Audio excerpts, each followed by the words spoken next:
So I kind of lied. I said that we were gonna get started on the 370Z last week and we haven't. But let me explain. I got a perfectly good explanation why we haven't got started. So I'm ready to get started. I got the injectors, I got part, I kind of got the kit, I'm just waiting on the header. So the header is obviously the big part about the kit because of the fact that that's where the turbo sits. But the reason why I haven't got started is because if I installed those injectors right now, I would have to take off the manifold again because we got to install the fuel rails and the fuel return system. Now, it's a smart idea to get fuel rails for this car, at least for my setup, because we're going with the top mount turbo and the turbo sits right next to the fuel lines. Now, to avoid any possible fires or just to have a peace of mind, I'm just gonna do fuel rails because I don't want to have that be an option. So not only is the fuel rails and the return system is one kit, but that kit is back ordered 2 to 3 months. Your boy's not waiting 2 to 3 months. So that kind of got pushed back. I was trying to figure out like what to do for like a couple days or so. But nonetheless, long story short, figured it out. So we should have everything that we need fuel wise coming in the next week or two. So just stay tuned for that. I reached out to Gonzo. He said he's shipping out the headers within 2 to 3 weeks. So we should be touching this car by the end of this month, by the end of this year. So make sure you guys stay tuned for that. I know I keep saying that we're gonna start, but I purchased everything on my end that I need to get started. I'm talking about the flex fuel kit, the return system, the fuel rails, all of that. I purchased all of it. I purchased the injector adapters, so that's a plug and play. Everything that I need to get started, I purchased. So we just gotta wait for those parts to come in and we will be getting started. So stay tuned, guys. I'm excited, I can't wait. And like I said, I don't keep giving you guys a runaround, but it's a pretty good explanation. I know, it wasn't my fault. It wasn't my fault. And I realized that you guys can actually see that hole in the background. It's nothing major. I'm just building a door from my room so I can just drop down instead of actually taking the stairs. It's much quicker in the morning. So like I showed you guys in the last video, we had some window visors. I guess you would call them side window visors or side mirror visors. I don't know. We had them shipped out, and so we're actually gonna get those installed today. Just gotta figure out how to actually do it. I know it bends, but I just don't know how it bends. I think it's like this, and then like this. I don't know. I gotta figure it out. Okay, I kind of bent it, and it's like staying in place as of right now. But I think this is actually how it's supposed to look. Obviously I haven't taped it down. I don't want to touch it because it's gonna fall, but I actually like that. It actually adds some characteristics to the car. Okay, I like that. I don't even know, honestly, I don't even know if this is how it's supposed to go, because I see like there's some type of notch on the side, so I don't know what that's for. But the only reason why I'm putting it right here is so that this goes at the end and like it doesn't hang over. Cause I see it on Jose's car and his like hangs over right there. I told him, I was like, hey homeboy, let me modify that for you real quick so it's not sticking out like that. But I think this is how we're gonna do it so that I don't get any hangage. I don't know if that's a word, but we're using that one today. No hangage. But yeah, so I'm gonna install it like that and see if that works. But if so, I actually like this. Nice little cheap mod that you can do to add some characteristics to the car. And the fact that it has my initials. Shout out to Dom, bro. That's so sick. I appreciate it. So we're just gonna like wipe a little bit just so that there's no dirt. Right. And the edges. Just a little bit. And then we're gonna test fit it before we cut it off. Just to ensure it's gonna be how we want it. Because once you stick it, that's it, family. So we're gonna put ours just like that. All right, we got one shot at this, boys. Let's do it. Oh. All right, there we go. All right, so I know that I want the edge like this, and that's it. I'm thinking about adding some heat just because it is cold outside. And this double-sided tape would actually stick a little stronger if we added some heat. I'm thinking about doing it, but let's do the other side first and see how that comes out, and then I might just add some heat. But it looks good though. I like it.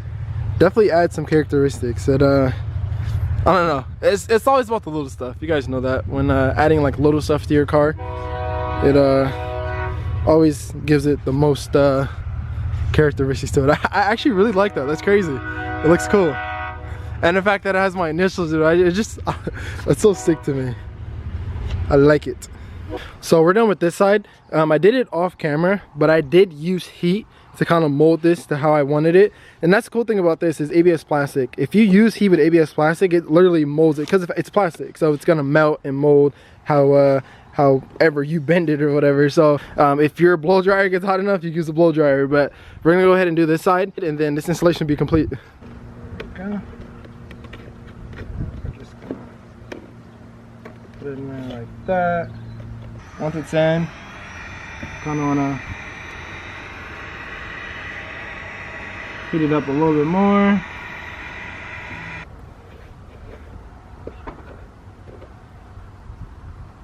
So we're all done. We got both sides on. If you use a heat gun, I advise you to be careful because this is ABS plastic. So if you heat it up too much, it will bend, and however it cools down to whatever shape it cools down to, that's the shape that it's staying. The cool thing is it is ABS plastic though, so you could just reheat it and bend it back into whatever shape you want it to be. But again, it's all done. Looks good. Shout out to the homie Dom. I'm gonna put the Instagram in this video right here. Make sure you guys go to that page, show him some love, and if you want to pick these up, I think everything that you need to know would be on that page. And like I said, shout out to him because it looks good.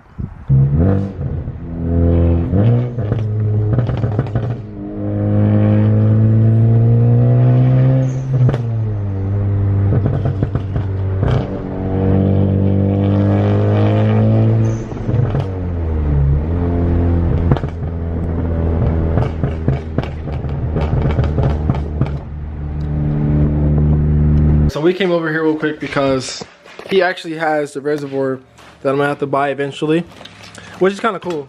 They kind of use their heads on this one. So this is a reservoir that sits in front of the engine, basically replaces that, and it's a coolant reservoir and oil catch can. Because if you guys don't know, he's boosting his car too eventually. The kit is somewhere over there. But yeah, like I said, believe it or not, this little thing right here, it's like, well, this is a Soho one. This is like $1,000. It's crazy. This little thing right here. But I mean, it is useful. So it's not like it's one of those things that you can do without, which you technically can. But you know, with boosting this car, you probably would want to install a catch can. See, I told you I want to be able to install it. A whole list of what you gotta do. There's like install both fittings from the previous step onto the proper line for each side. All types of modifications. So these two go to the left side, obviously. It's the passenger side. Dang, I got everything off. See, I knew it went to that one. There's one there, and another one over there. Which translates to it being right there. And that's one of those lines are going to be the lines that we're going to use for the blow off valve and the boost gauge, all of that stuff. So we're going through his whole turbo kit. This is your fault, actually. He got the radium. What'd you call this again? Surge tank. Her surge tank. Yeah, the install on this is crazy. Thought about getting that one, but I was like, But these are actually the fuel rails that we got that are on order and coming soon. Fuel rails, and then he has his injectors attached to those. But to install both of those, this is not even seen though. Yeah, exactly. It's gonna be right underneath the manifold, and that's why we kind of had to hold off, because of the fact that the injectors and the fuel rails, along with the fuel return kit, is all underneath here. So if I install those injectors, if I eventually got the fuel rails or the fuel return system, I would have to take everything back off. So that's why we kind of held off, ordered the parts, and then once we get everything in, we'll do everything at the same time. So this is where I'm in today's video. It's actually Nick's birthday today, the one that we took to his first car meet a couple of videos ago. So we're all going out for his birthday tonight. But I wanted to come on here and update you guys on the 370Z Nismo. I know I always say, oh, we're gonna start then, we're gonna start here, we're gonna start there, but just know that we ordered everything that we need to get that build started. So as soon as those parts come in, we will be getting our hands dirty. So make sure you guys stay tuned, because you do not want to miss that content. But other than that, I will catch you guys in the next one. As always, peace out, stay safe, and stay tuned.